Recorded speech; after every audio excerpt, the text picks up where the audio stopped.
What's going on, YouTube? Welcome back to the channel. This is 303 Streets, and today we're doing fog lights on the Ford Bronco. As you can see, I have a light bar on here. That one's mostly going to be for off-roading, and then we have fog lights, and these are going to have to be adjusted. I'm not sure if they're at the angle I want right now, but it looks pretty good. If you want to see how to light or mount this front light bar without drilling holes and using pre-existing parts, go check out my channel and check out my video on how to mount a light bar. I chose down there really quick just because I had two pre-existing bolts. If you get a big light bar, you can probably use this existing spot and this existing spot, but I didn't want to drill and I didn't want to try to wedge it back here where these two spots are at. But if you look at this light bar, it should fit on those two spots if you figure out how to make that work. But anyways, this is for the fog lights. So I ended up finding this fog light kit on Amazon. It was only like 30 bucks. It came with the whole kit. It's in that trash box over there. What I used were some connectors, and I used an 8mm and a 10mm, and then some wrenches, just some normal sockets, normal wrenches, and a wire crimper. That the kit is right over there, just to, you know, clamp down on the wires. So to start, let's see, what I did was I took out the two stock bolts for my upgraded steel bumper on my Bronco, and I ended up just mounting right there and there. It's holding really tight, really good. These are adjustable. I tightened them down pretty good, but yeah, it won't. You can see it moves a little bit, which I'm gonna have to get that set to where I want anyways. I ran the wires back behind here, and then same thing over here, did the same thing. Right here's a little bit visible. I'm gonna try to clean that up, a little bit of wires. Same thing with this, it's adjustable. Just mounted it to the two stocks. I decided not to do this one because it was too far forward for me and my liking, so I decided to go there. Let's see if I can try to get this hood up with one hand. All right, 1 second. Sorry about that. Should have had this already ready. So then I ran the wires. I pulled up this so I could run the wires down through here. You don't need to take this off, but I did. If you want to know how to take this off, check it out on YouTube. This comes out, and then so does this. And it makes it pretty easy to run the wires. Or if you want to run them over here, same thing. User choice, depending on how long your wires are and where the connections are at. You can run them on the left or the right. So I ran mine on the driver's side. So there's a gap down there. You can't see it. You can see it in my other video. But it just runs down, comes down, ends right there again. I need to clean up that a little bit, so I'll work on that. And same thing with the wire setup over here. It's a mess. Don't judge. Just kind of getting it ran, and I'm going to clean it up in a little bit. So if we come up here, the yellow is auxiliary 1. That's the light bar. And auxiliary 2 is the green and brown. So I ran them to the green and brown. Mine actually came with switches, as you can see right here. So I cut the switch off. If yours doesn't come with the switch, that's almost better. Mine came with the switch, unfortunately, so I had to cut the white, and then I just cut all of them. And then I ended up taping the black and red, the tips, and then taping them together, and then they're out of the way. So when you do it, you're gonna end up having to run the white and the red to the green.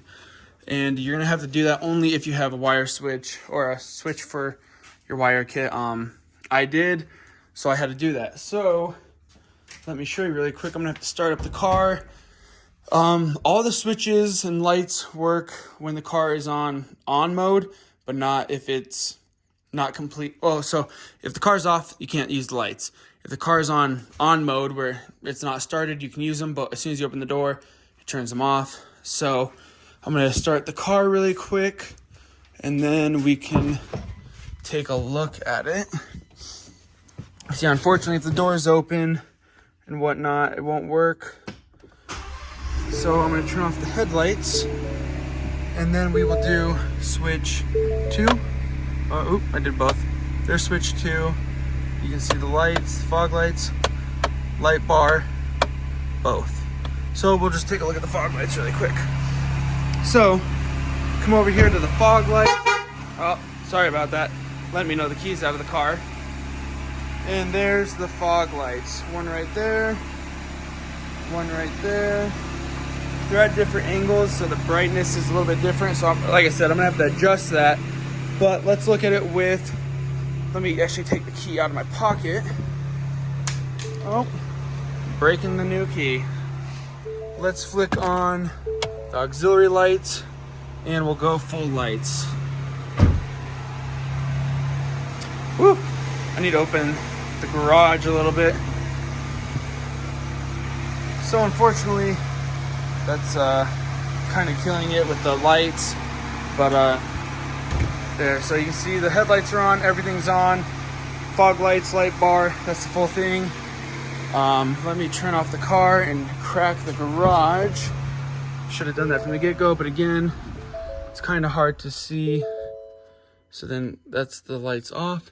As you can see, since the car's off, the switches don't work anymore. So that's it. Let me air it out in here really quick. A little bit too much. Just open it to right there at least to let that out. Oh yeah, this is one of our new cars, Tesla.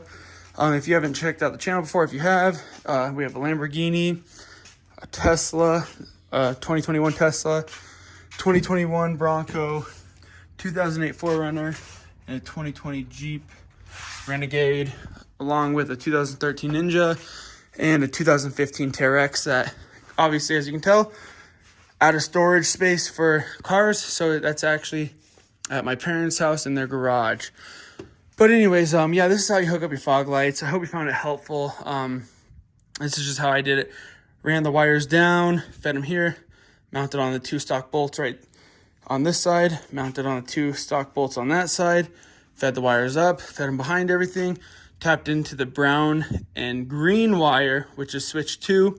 The yellow wire is switch 1 for auxiliary. And yeah, it's pretty simple, pretty easy. I'm a real big fan of those aux switches. Lots of locations for them on the Bronco. One's up here actually on the passenger, some in the rear, some in the front, some in the grill, some inside the car, some in the glove box, driver's side. They're all over the place. So it's really nice having those. Like I said, I'm a big fan of it. I think all my wiring, anything I attach is going to end up in here, which is going to be a mess. But like I said, I'll organize it, clean it up, find a good way to mount it and hide everything. But yeah, that's where I mounted my 2 switches. The Bronco, like I said, is going to be built up. I have some smoked side markers for the front and the rear. We have some orange stickers going inside the car. We have some rock lights that are going to be going in the car. That's where I'm going to mount those actually in there too. So it's going to be crazy. This thing is going to be wild. And yeah, I can't wait to finish showing you the rest of the build. So stay tuned. The channel's going to be having a lot of the Tesla, the Bronco, you know, what's going to be quicker, which I think everybody knows the answer to. It's going to be the versus the Lambo and the Tesla. So we'll figure out which one's faster. And yeah, like I said, this is going to get a lot of stuff done to it. So stay tuned. I hope you found this video helpful. If so, please like and subscribe. Thank you for watching 303 Streets. My name is Brandon Lechuga, and have a nice day. Thank you.